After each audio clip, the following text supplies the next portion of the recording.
Hey, welcome to the first edition of a series I'm calling Coffee with Kiyonah. My name is Kiyonah Thundersong. I'm the social media manager for the New World Rising Network.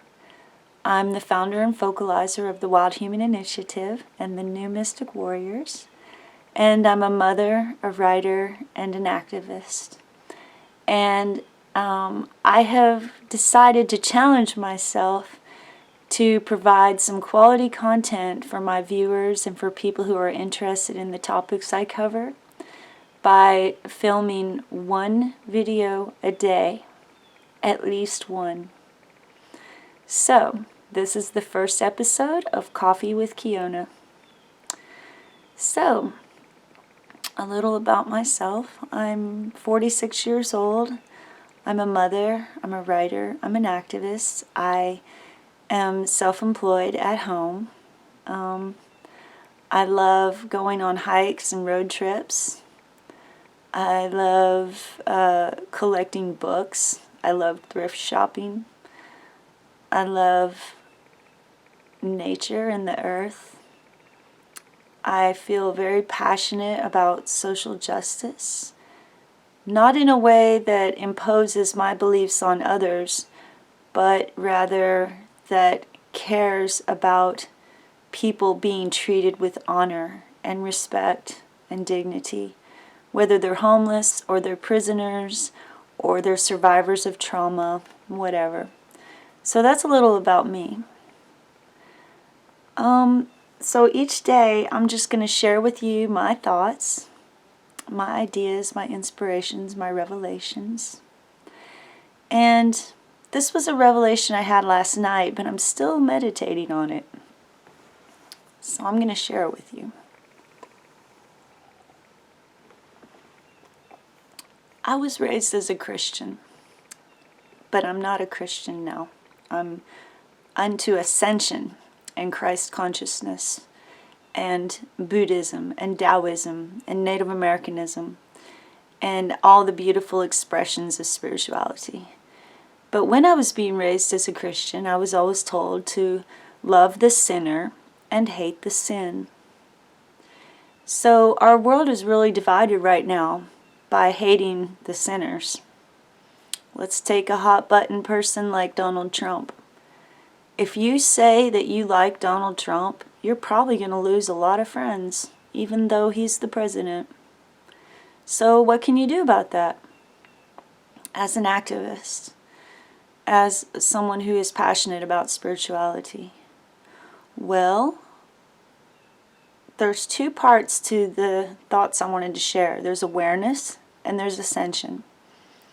First is to be aware that you have this judgmentalism, this attachment to how you perceive what's going on based on the information you've received through countless filters. And it may or may not be true. It may or may not be a reflection of what's actually going on. Awareness, right? An awareness of your own struggles. An awareness that you can love somebody you don't agree with, but not love what they do. You can separate those two. You can see the divine in everybody and act as though that's all you see. And then you can see what they've done that you don't like as echoes and reverberations of what still needs to be purged in the collective consciousness of humanity. And that leads you to ascension, the ascension process, which for me mainly involves purging out anything that's not for the highest good, clearing room for blessings and unconditional love, and then acting on that by being the change you wish to see in the world.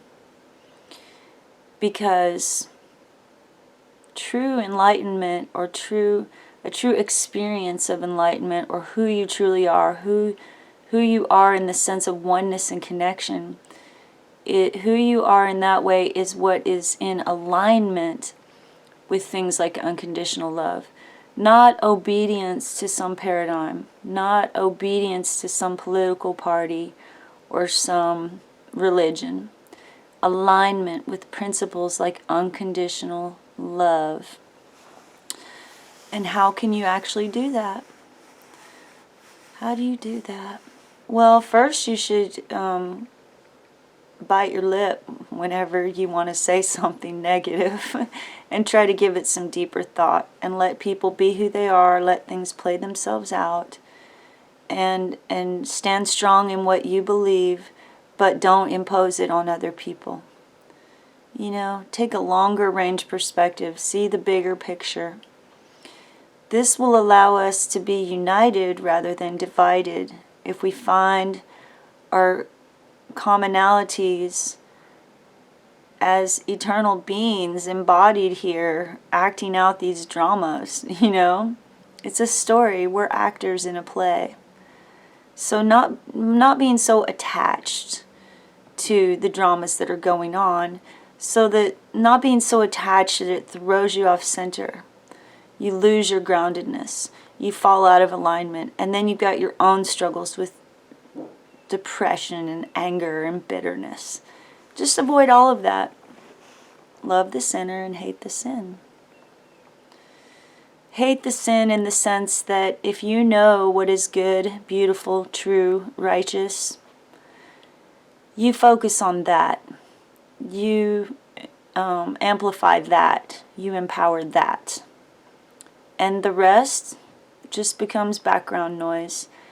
Unless you're actually in prison or dealing with homeless people or helping survivors, then you have to apply what you know in specific ways.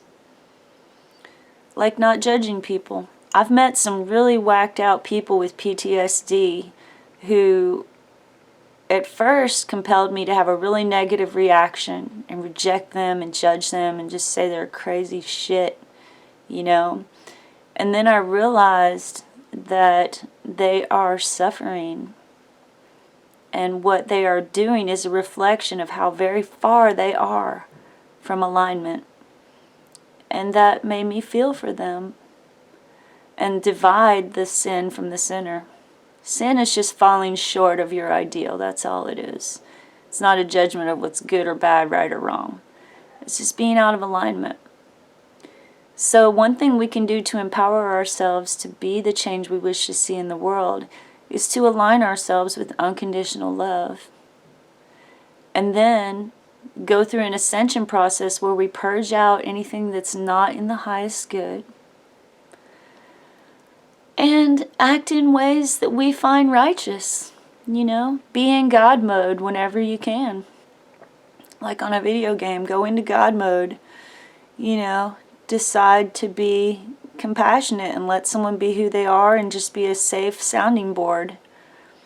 You know, especially regarding the current American presidency and how people feel so fired up and just ill, you know, or just ill with it.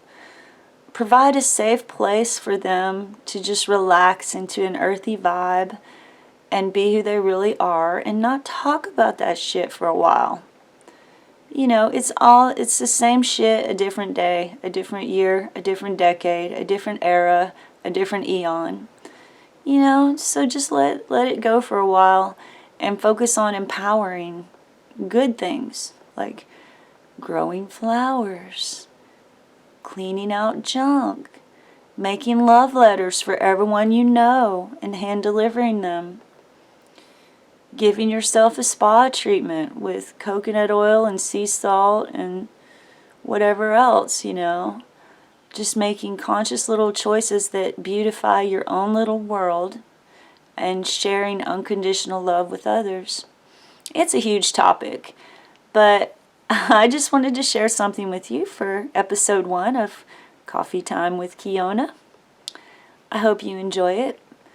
Please feel free to subscribe, to like this video, to comment down below, to send me a message, you know, to give me ideas for other topics you'd like me to talk about or to talk to other people about and share with you. I would love to do that. I would love to develop a tribe here, you know. where we kind of know each other like on Facebook. And we can have some quality content to look forward to every day, you know? Something to look forward to lift and inspire you in the mornings when you're having your coffee and to start your day. So if you're seeing this at the beginning of your day, just be aware. Be aware of where you are in alignment and how good that feels. And be aware of where you're not in alignment and how yucky that feels. And then think to yourself how this fits into your own ascension process, as far as gradually purging it out, letting it go, figuring it out, processing it, integrating it, so that you have room in your heart and your mind and your soul for anything that's good and true and beautiful, you know? Because you deserve that, and the world needs you. You know, we need that. There's a critical mass, there's a 100th monkey effect. You know, the more of us who are aware and who are ascending, the higher the vibration is going to be, both within ourselves and within the collective human consciousness that is rapidly purging out a lot of heavy stuff from the past few eons, you know? And it's all good. So until the next episode of Coffee with Kiyonah, I say be beautiful, be free, and be true to yourself. Be blessed and be blissed because you are. And take care and take it easy. And I will talk with you again tomorrow. Namaste.